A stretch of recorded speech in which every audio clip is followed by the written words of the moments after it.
Namaste. My name is Nirmika Singh.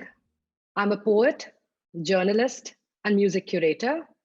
And today I will be presenting a case on demystifying creativity and how our self worth and values are often shaped by the words we speak. It was at a very young age that I realized that words had power, that words alone can build and destroy, inspire and infuriate, soothe and agitate, that words truly have the power to outlive us. I grew up in a home where my parents employed this versatile power of words for a variety of reasons, from injecting hope via feminist poetry at a conference to wounding each other with personal attacks during a domestic outbreak. As a little girl, I learned rather early that the best tool and my most trusted weapon was the humble word. And so I wrote. By my teenage years, I was effectively using words to my advantage. As a budding songwriter, I wrote pop songs and performed them on my guitar. I scribbled angsty verse in the back of my diaries and on my Orkut wall and even on the walls of my room. Words followed me and I followed them. At the age of 18, I found myself at a unique crossroads. As a high scoring science scholar, pursuing engineering was a no brainer. But as a self proclaimed wordsmith, however delusional, a career in the creative arts was the ultimate dream. I asked myself a simple question: which one of the two would bring me more happiness? It was a futile exercise. The arts beckoned me, and I studied journalism in my bachelor's, following it up with a master's in political science, all while writing stuff like my life depended on it. Poems mostly. Slowly but surely, I began to wield words on the world stage. Let me talk about my experience in journalism first. The first words that I read were in the newspapers, which I read cover to cover. We received bilingual newspapers at home, one in English and one in Hindi, my mother tongue. That's probably when the journalistic bug hit me. The passion only grew when I began reporting on the flourishing underground music scene in India. It was then that I realized how much power my pen carries. From a writer, over time, I became an opinion leader and then a change maker. I also became an accidental leader when I was able to report stories that were not being told. I was able to do that with a lot of conviction because I, myself, was also an artist. Readers and artists alike connected with the stories because I could write them from a POV that was missing in journalism at large, that of an artist. So that's what I did as a music journalist. I began this journey at Hindustan Times, where I worked from 2011 to 2014. In those 3.5 years, I managed to report on the vast Indian music scene, covering its length and its breadth. I got acquainted with the ecosystem and I realized where the gaps were, the stories that were not being told. These stories were not being told in the way that they should have been told because there was no one there to tell these stories. I was able to tap into this niche that no one was bothered with because it didn't make them enough money. Music journalism is not a lucrative career because the avenues and opportunities are scarce. But I took it on as a challenge and I was happy to do this job. I also experienced a lot of gratification as an artist. So I felt a responsibility to report on the scene. In 2015, the opportunity to join Rolling Stone India as a deputy editor came along. Leading the Indian wing of an iconic global brand was daunting and challenging, but it was also a great responsibility. I had my share of fears. I also had massive imposter syndrome, but this was a huge opportunity for me to do something big for the scene. So I saw myself as a potential change maker on a larger scale, possibly even on a global scale. The Rolling Stone cover has this value that cannot really be evaluated. It's everybody's dream to be on the cover of Rolling Stone, to have those haloed headlines bestowed on them. Over the years, we at Rolling Stone India have tried to rewire and change the popular narrative of music. We've tried to get more women on the cover of Rolling Stone India, and we've tried to amplify diverse voices. We've also helped change the business of music and publishing in such a way that music becomes a fertile ground for investment. so that artists are incentivized to create. The fields that do well are also fields where people have incentives to do what they must.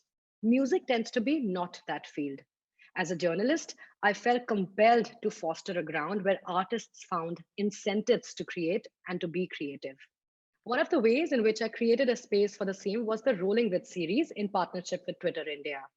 It was a live broadcast, a gig series, and a community building exercise through which we were able to tap into three key groups: the hip hop community, the singer songwriter community, and the women in music community.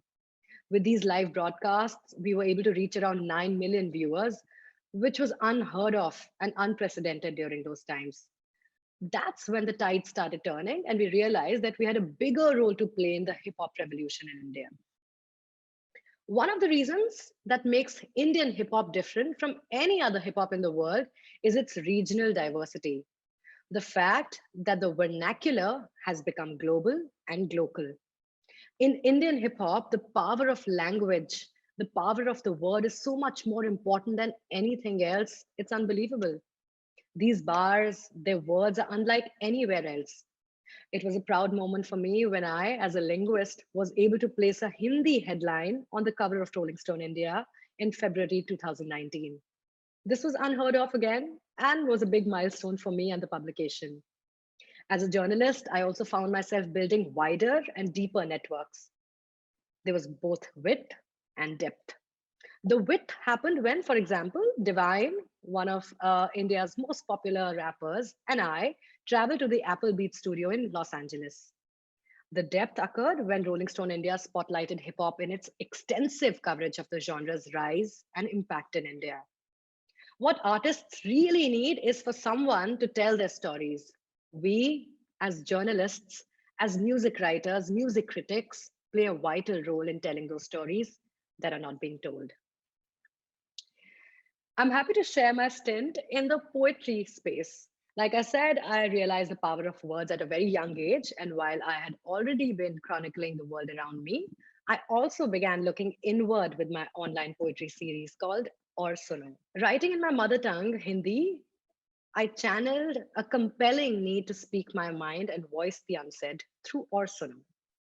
My life slowly became the basis of my art. My lived experiences unlocked the power of my words.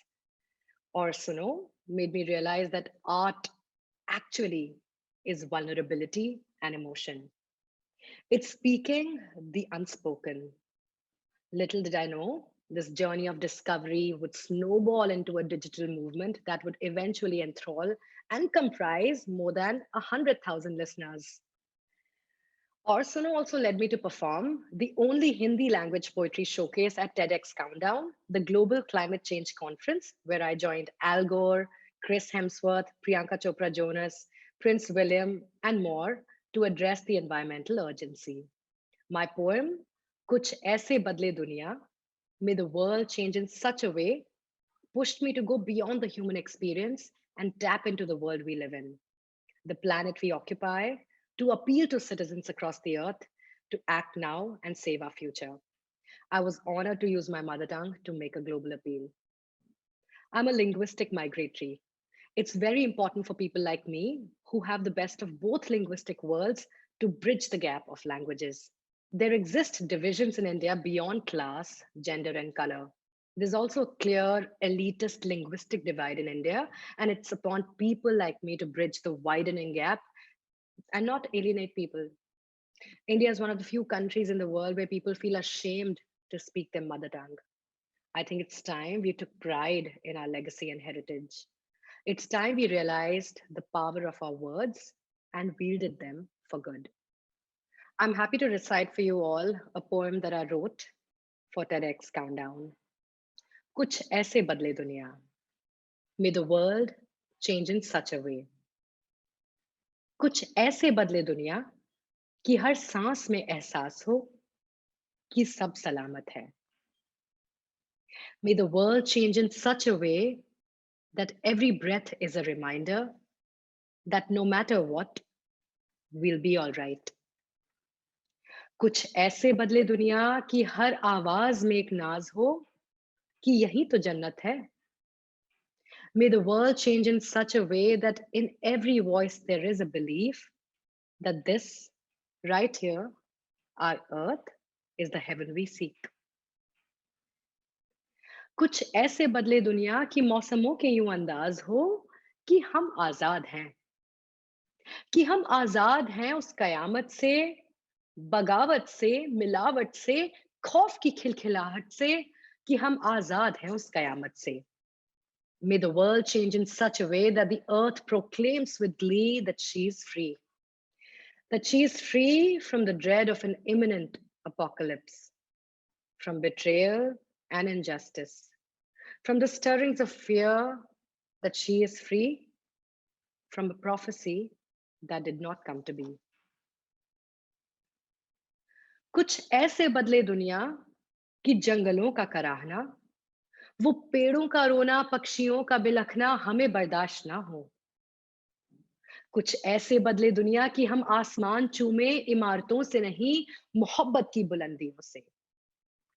May the world change in such a way that the aching of the breathless jungles, the crying of the trees, the echoing wails of the birds do not go unheard. May the world change in such a way that we kiss the skies, not from the roofs of the tallest towers, but from the insurmountable summits of love. वो मोहब्बत जो छलके उन बारिशों की तरह जो न्योता देकर आए. बाढ़ हो तो केवल प्यार की, बाढ़ हो तो केवल प्यार की, गुस्सा नदियों को नहीं जचता. पिघले आज हिमालय नहीं, हिमानी नहीं. पिघले आज हिमालय नहीं, हिमानी नहीं. पिघले हमारा घमंड, वो लालच, वो स्वार्थ जो पृथ्वी की बोली लगाए और कहे कल का कल देखा जाए. May the glaciers stand strong and moored. May only our egos melt, as well as our greed, our avarice, that we bet not on the bounty of Mother Earth, only to leave the planet's fate to the sands of time. कुछ ऐसे बदले दुनिया की कुदरत को कोई बंधन ना हो, कुछ ऐसे बदले दुनिया की जलवायु का आज परिवर्तन ना हो. May the world change in such a way that nature is not beholden to our folly. May the world change in such a way that the climate and its people may live and thrive.